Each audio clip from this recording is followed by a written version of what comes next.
வாழ்க்கை நம்மை சுற்றி ஒவ்வொரு நொடியும் ஓடிக்கொண்டே இருக்கும். ஆனால் ஒரு நாள் இந்த பயணம் நிறைவடையும். அந்த தருணத்திற்கு முன் பலர் அனுபவித்ததாகச் சொல்வது போன்ற சில ஆழமான ஆன்மீக அறிகுறிகள் உள்ளன. இன்று அவற்றை பற்றி பேசப் போகிறேன். 1. இறந்த உறவினர்களை காணுதல். நாம் இழந்த அன்பானவர்கள், தாய், தந்தை, நண்பர்கள். சிலர் சொல்கிறார்கள், அந்த இறுதி நாட்களில் அவர்கள் கனவில் வருவதாக. சில நேரங்களில் கனவல்ல, விழித்திருந்த போதும் அவர்களின் முகம் நமக்கு தெரியும். அவர்கள் வா, எங்களுடன் வாராய் என்று அழைப்பது போல உணரப்படும். இந்த அனுபவம் பெரும்பாலும் பயத்தை விட அமைதியை தருகிறது. 2. மிகுந்த அமைதி உணர்வு. உடல் வலி இருந்தாலும் மனதில் ஒரு விளக்கமற்ற அமைதி இருக்கும். பணம், சொத்து, போட்டி, கவலை அனைத்தும் அர்த்தமற்றதாக தோன்றும். மனதில் ஒரே ஒரு சிந்தனை, நான் திரும்பி செல்கிறேன் என்ற உணர்வு. 3. ஒளி அல்லது சுரங்கம் போன்ற காட்சி. பல ஆன்மீக அனுபவங்களில் மக்கள் ஒரு பிரகாசமான ஒளியை பார்க்கிறார்கள். அந்த ஒளி மிகவும் அழகானது, கண்களுக்கு வலி தராதது.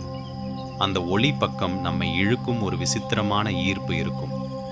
அந்த தருணத்தில் பயம் இல்லாமல் நம்முள் ஒரு ஆழ்ந்த சமாதானம் இருக்கும். உடலிலிருந்து பிரியும் உணர்வு. சிலர் சொல்கிறார்கள், தங்களுடைய உடலை வெளியிலிருந்து பார்க்கும் உணர்வு வரும் என்று. படுக்கையில் படுத்திருக்கும் உடல் அங்கே இருக்கிறது, ஆனால் நாம் எங்கோ மேலிருந்து அதை பார்க்கிறோம் போலிருக்கும். இந்த அனுபவம் நான் என் உடல் அல்ல என்பதை காட்டும் ஒரு ஆழ்ந்த உணர்வை தருகிறது. 5. வாழ்நாள் நினைவுகள் விரைவாக தோன்றுதல். மரணத்திற்கு முன் சில நிமிடங்களில் சிலர் தங்களுடைய வாழ்நாள் நினைவுகளை லைட்னிங் ஸ்பீடில் காண்கிறார்கள். குழந்தை பருவம், முதல் அன்பு, முதல் வெற்றி, அனைத்தும் மனக்கண்ணில் விரைவாக தோன்றி மறையும். இது ஒரு புத்தகத்தின் பக்கங்களை வேகமாக புரட்டுவது போலிருக்கும். 6. இயற்கையுடன், பிரபஞ்சத்துடன் இணைந்த உணர்வு. இந்த உலகில் நான் ஒரு தனி மனிதன் அல்ல, இந்த பிரபஞ்சத்தின் ஒரு சிறிய அங்கமே நான் என்ற உணர்வு வரும். காற்றின் ஒலி, பறவையின் குரல், மழைத்துளி அனைத்தும் நம்மோடு பேசுவது போலிருக்கும்.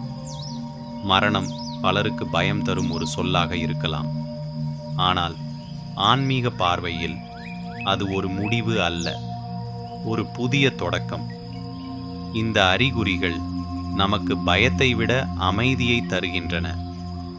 ஏனெனில் வாழ்க்கை என்பது ஒரு பயணம் மட்டுமே. மரணம் அந்த பயணத்தின் அடுத்த கட்டம்.